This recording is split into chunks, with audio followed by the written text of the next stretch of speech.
Physical training, self-defense training, firearms training, situational awareness, and the warrior mindset. Welcome to the ConditionOne Podcast. This is a podcast where we'll be talking about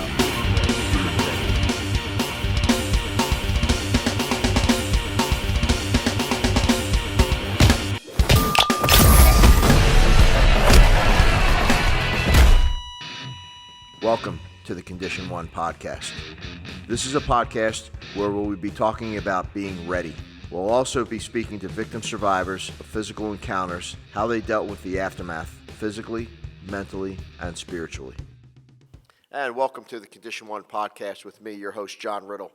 And today we have a guest, Jason Brick. Jason has spent half of his adult life as a martial arts teacher, including a stint coaching the karate team at a high school in Japan. For the past 15 years, he has also worked as a journalist and a freelance writer. On his podcast, The Safest Family on the Block, he combines the two to interview subject matter experts from across all fields about how to better protect our children. Jason, welcome to the podcast. John, thank you so much for having me. Great to have you, man. I know you're a busy man. We talk pretty often. I've been on your podcasts about the safest family on the block. Being as busy as, and you already told me you're already up super early and took your wife to the airport today. So let me ask you, and this is a question I ask everyone when we start out, do you have a specific ritual that you might do to start your day? Well, I did know that I recently changed it where I had there was a playlist of songs that really get the blood flowing, and I'd get up and I'd sneak out of the bedroom so as not to wake my wife up. I'd have a few minutes on my own, get a little sweat going. Then it would be time to get my youngest son up, cook him breakfast, check in with him, and then he'd go, and then I have a workout routine that I do, and then I'd get to work. Okay, excellent. Yeah. All right. So you spoke about in your bio that you were a martial arts teacher. What styles did you teach? So my home art is Kenpo. Kenpo, okay. Kenpo karate, and I've been doing that since the early 90s. I came to that from a wrestling background, high school, a little bit in college, and so I've done a lot of teaching in stand-up fighting communities about adding some grappling, especially grappling escapes. Okay. Every Taekwondo school, every Kenpo school these days, since UFC happened, they have somebody come in and do like a 4-hour seminar about how they can get good at grappling, which seems to be a mistake because if you're a Taekwondo black belt, the last thing you want to do is go roll with some guy who's been doing jiu-jitsu for 4 years. Right. What you want to do is know how to get up off the ground if somebody takes you down. Okay. And that's what I've been teaching adults most recently, outside of the podcast and those things. Excellent. You were a teacher in the martial arts at a high school in Japan. Tell me, what was that experience like? And was your teaching different there in Japan as it was, or as it is in the United States? Is there things being done differently there? Yeah, it's very, very different. I went there originally as an English teacher. Mm-hmm. And then as my first year contract expired, I got approached by a guy who was the son of somebody who owned a private high school and who was actually an alumni at the same college I went to. Okay. Oddly enough. And they needed a karate coach for their team. And the coaching was a very, very high school sports coaching, right? The buildings looked a little different. The campus was very traditional Japanese in nature. The dojo had tatami mats and all of that. But it was the same kind of coaching that you do for basically any sport anywhere. The school's vibe was very different. Teaching in the classrooms was very different. Some of those things were good. Some of those were not so good. Okay. Where the student body was more invested in their education. The tradition that the students clean their classroom was something that I think that we could benefit from here in the United States. Right. On the other hand, physical abuse of the students was just part of the culture. Really? Where it was in the back, mouthing off. The Japanese teacher there in class with me would literally smack them. And I'm not a huge fan of that. I think that as adults, we have the resources not to bully children. Mm-hmm. But overall, it was eye-opening in both ways. Okay. Now, the martial arts side of it, when you were teaching, Was it mostly Japanese kids? Yes, it was entirely Japanese children. Entirely. I think there was one Korean exchange student, Okay. and it was hard style Japanese for the local tournament scene. Over there, karate tournaments, you'd have a high school kid who did karate the way that we have a high school kid doing wrestling or volleyball. Okay. So there was a season of competition and a number of tournaments and whatnot. Okay. How intense for these high school kids was their training, their martial arts training? So that's the interesting thing about going to Japan to train. And I'm sure that's true of people who study Kung Fu who go to China to train, or people who go to Korea to train. It's a little disappointing at first because, and it's not because the kids in those classes or the adults who go to the dojos outside are really less intense than anybody else. It's just that they're less intense than a guy who traveled to another country and uprooted his life because he was passionate about martial arts. Mm-hmm. Right? They're about as passionate as any other serious athlete at the high school level. Okay. All right. Excellent. Yeah. Okay. You're a journalist and a freelance writer. How did you get involved in that? So I had always had a lot of feedback. This is actually the funny story, right? Where, one of my earliest memories is pretending I knew how to write when I was 3 or 4 years old, thinking up stories and just scribbling on a piece of paper. Okay. And I got attention for being pretty good at writing from a young age. I was published in middle school, paid the first time in high school. My 2 best friends in high school, one of them was a New York Times bestselling nonfiction author. The other one was a technical writer. Went to college, got some very good feedback and some very good mentoring from my professors. And so, of course, I went into an entirely different field the second I graduated. But while I was running my karate school, I was doing my own press releases, my own ad copy. I had a column in a local paper. I wrote for Black Belt Magazine a couple of times, wrote for Natma Maya's in-house industry magazine, things like that. And then when I closed my school, and for me, it was just a matter of, once my kids were of an age that they were going to school, I wasn't being the dad I wanted to be, having an evening and weekends job. Okay. And so transitioned out of that, sold my school, and I had enough of a portfolio of these articles and website copy and ad copy that I was able to transform that in about a year into a full-time writing gig. Excellent. When we first met, the first time we met, you interviewed me. Yes, sir. In California at the Paul Vunak's camp, at one of the camps we had attended, correct? On the beach. Yeah. Exactly, yeah. And then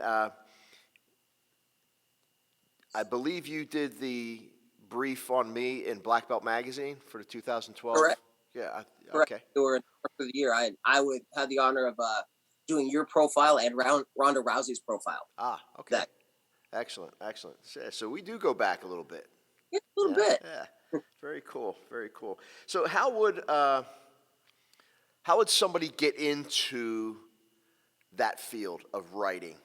Say somebody wanted to write articles for a magazine, or they wanted to write a how-to book or an ebook or something like that. How would they get into something like that? Well, one of the really interesting things about the profession is over the last 10 or 15 years, it's changed completely.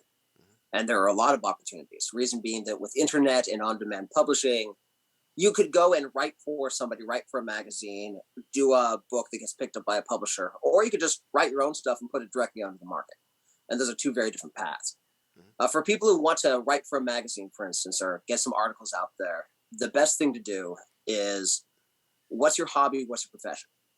Whatever it is, whether you're a martial artist, whether you're a coder, whether you like knitting, you like brewing beer, you go into the shop that serves your hobby where you get your supplies. And there by the register, there's a rack of about 6 to 8 magazines about your hobby. Right. And those are written by hobbyists, which means that they're not that well written. So if you're somebody who can write pretty well and know the hobby, go find the name of the editor, send them an email, send them an idea for an article, and they'll get back to you pretty quickly. Okay. And then those are pretty easy to turn into repeat gigs if you turn in on time and you can write pretty well. I see. And that's the fastest path to getting a paid credit as a writer. And then from there, once you have one, it's pretty easy to start getting the momentum rolling on that. Okay. Now, if I hear a lot about self-publishing, how does that work? So self-publishing has been around for a very long time. They used to call it vanity publishing forever. You could write a book and then go pay a press to make a run of 100 or 500 copies, right?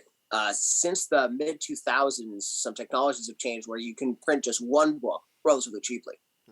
And so the printing infrastructure and the distribution infrastructure through, say, Kobo or Amazon, of course, is one where you can write a book, format it, hire somebody to do a cover or do it your own if you're artistically inclined, and then put that up on the internet for people to buy either as an ebook or as a print book through Amazon or from your own website. And the nice thing about that is that you are in complete control of every aspect of the book. The bad part about that is you're in complete control of every aspect of the book, and it's easy to screw up. Okay. Right. And there's a lot of people out there who put out a book, but they weren't as good an editor as they thought they were, or they didn't really understand what makes a book cover work, and it can be a little embarrassing, and it can cost and waste a lot of money if you do it wrong. Okay. On the other hand, you see a lot of people who have a lot of success, and this includes in the martial arts and self-defense industry, where they'll write a book about their expertise and pay to have a good book designer make it look good, pay to have a good cover, pay to have an editor take out all the typos. And then that becomes the ultimate business card, right? You become literally the person who wrote the book on the subject, and you can have it in the back of the room for folks to pick up when you do a seminar, give a presentation, or you can leave it with a potential client who's interested in maybe coming on board whatever service you give. So there's a lot of models there, and many of them can work pretty well. Very interesting. Very interesting. So the ebook, is that a quick modern day way of getting information out, or is it where you would just, what I picture you would be doing is sitting down at the computer and you're typing and you're writing a book. I mean, like a book, and versus an ebook. First off, tell me the difference between the two, and which one would, for a beginner writer, which would be the easiest route to go to get them started? So an ebook versus print book. A print book is made on a dead tree. It's the kind of books we grew up reading. An ebook is a book that's online. It exists electronically, and you download it as a file, and you read it on your Kindle or on your tablet or on your laptop or on your phone. Okay. And ebooks, one of the advantages of ebooks is that they can be of any length at all, right? Where a print book that's too thin feels really chintzy. Okay. And a print book that's too thick is going to fall apart because we just don't have glues that are strong enough to keep all the pages in if it gets too big. Okay. Where an ebook can be 5 pages to 1,000 pages. In fact, I have both kinds of ebooks out on my Amazon, where I have a book of 1,001 martial arts inspirational quotes with one quote on each page. And then I also have an ebook that I just published about myths for family safety, and it's only about 20 pages long. I see. So you can do any length at all. In terms of what's easiest, ebooks are easier because it eliminates a whole lot of pieces of the puzzle. You don't have to worry about page size in particular. There are limits on design so that you don't have to get fancy. And of course, you don't have to deal with the entire infrastructure and hassle of getting it actually made into a physical product. And then also they're cheaper to produce. So you can give them away as lost leaders for your business, send them to friends to review, send them to professional reviewers. And once you've made one ebook, it costs exactly as much to sell 10,000 of them as it does to sell one, because you're not creating a physical product. Understand. Okay, excellent. So tell us about the safest family on the block. I know a lot of work has gone into this. A lot of interviews have gone into this. With subject matter experts. we had spoken a couple times. Tell me about that. If you could tell our listeners about the book and about your YouTube page. Absolutely. And you've been on. This came out of my coming to parenting with a martial arts background, with a safety and security background, and realizing how little, my time on the deck had to protect a small child. And then going from there into how the stuff that we like to train for, the shooting and the stabbing and the kicking and the punching and the blocking and the dodging. Yeah, in the off chance that happens, that's going to be important. But the everyday stuff, like staying in decent shape so you don't have a heart attack in your 50s, right, and make sure your fire extinguisher is charged, and knowing basic first aid. And these all turn into this podcast where I'll get on there and use that lens that I have as a martial artist, a parent, and a journalist and bring on 1 week. It'll be your first episode on there was we talked about hardening your house as a target in terms of making it less attractive as a target, in terms of making sure the doors were secure, film on the windows, and then setting up, ways to get in and out, rally points in your own home. Mm-hmm. So I'll have you on 1 week, and then the next week it'll be a suicide counselor talking about signs of prevention. And then I'll have a paramedic in to talk about the things parents can do or stop doing so that they see kids less. And then the next week it'll be a nutritionist. And just anybody who can give any kind of information to help us keep our kids safer, we bring them on the show, and I wring the knowledge out of them like they're a sponge. Perfect. Now, who's the most interesting person you've had on there as far as the topic is concerned? Well, you, John, of course. I wasn't going there. But so who? It's really hard to tell. A couple of the most interesting ones. I spoke to a woman from a company called PAX, and what they do is they train teachers on classroom management and behavior management. Okay. And it's very academic, but they're the only one that I found that was data driven. They didn't come to their idea about how a classroom should be from what they had learned or what they thought of or what their professor told them in class. They just went deep on the studies, 10,000, 50,000, 100,000 subject studies, and found, okay, well, this is what clearly works and this is what clearly doesn't work most of the time, and developed a system based around that. And it was a very intelligent viewpoint of it. Her name was Carmen Irving, I think, with PAX, and she was in the previous season before the current one, so season 6. And one of the things that was interesting was a lot of the very small details, the level of detail that they and thought they put into it. An example that's both, very, very telling, but kind of sad was, in schools a lot, they'll use different signals to get kids' attentions when it's time to, stop horsing around and pay attention to the teacher. And one that's very common is to clap some kind of code, right? Like, the kids go, right? Okay. So the PAX people actually issue every teacher that they work with a harmonica, a little harmonica that hangs on their ID badge lanyard to play to signal. And the reason for that was they found that you can count on in any class in America, at least one kid is going to have a very different association for this sound. Okay. That's going to be the sound of dad coming home or mom getting smacked. Got it. Mm-hmm. And that could immediately put them in a state where they're going to get a worse education for the next hour. Where, who does harm with a harmonica, right? True. And so that was the depth at which they thought about their programs and researched their programs. And so it was a fascinating interview because of that. Okay. And I've noticed when I was on your website, you even go out as far as how to survive a forest fire. Yeah. So tell me something about that. I live in South Florida. I'm in a concrete jungle. I got the ocean probably 5 miles away from me, right? So the forest fire, where do we come up with that? How did that come up? Well, at that time, there was a fire about 40 miles from my house, and the sky was red, and, and we were having to keep the windows shut so we'd have better air quality. And that was the second time in 3 years. So up here in Oregon, we have forest fires fairly regularly. And I'm fortunate enough to know a couple of wilderness forest fighters. And so it seemed like a topic that would be interesting and useful. It was certainly timely in that time. And so I asked them, and they gave me some solid advice. I don't remember the 5 tips off the top of my head, but things like remembering that fire tends to go uphill. So if you're running away from a fire, choose to go downhill if you can. Okay. Little things like that, understanding that just like in a house fire inside is that air quality that is most likely to get you at first, if you're in a fully involved fire, because that smoke's everywhere.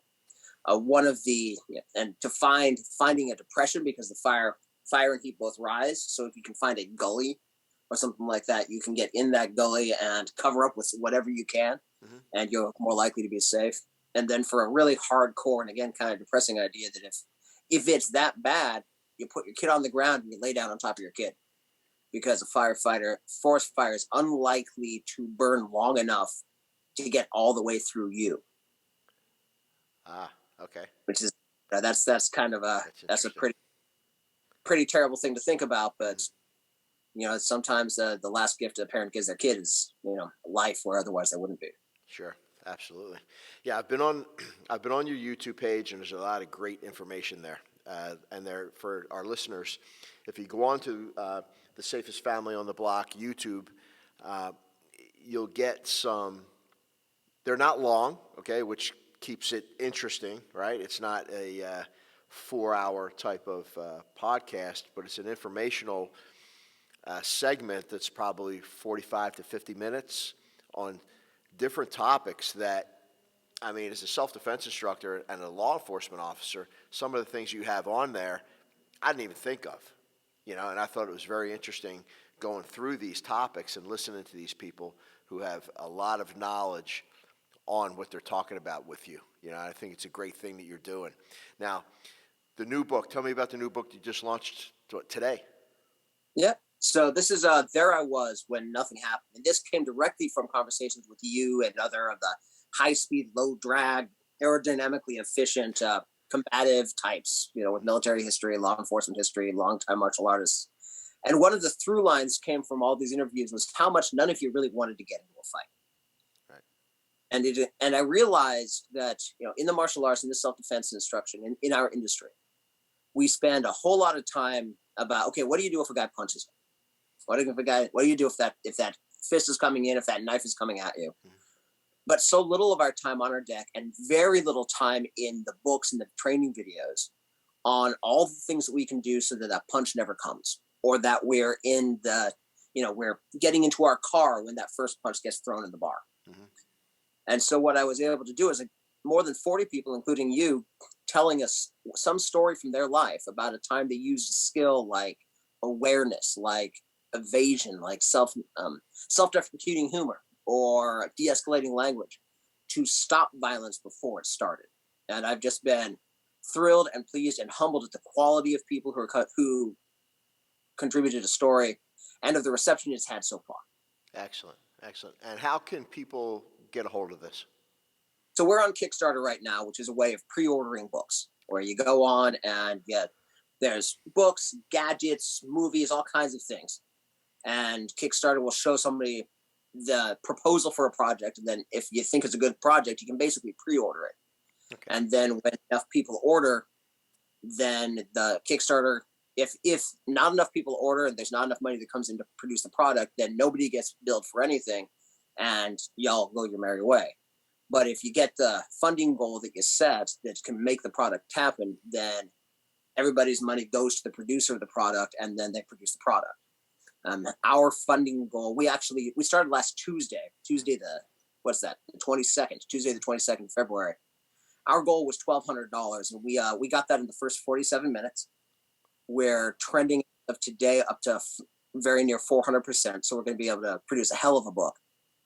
And I'm very much looking forward to see what comes next. Because again, the folks who've come on board are just top-notch professionals like yourself, like Nick Hughes, Richard Dimitri's coming on. Okay. Tony Blauer's going to be involved.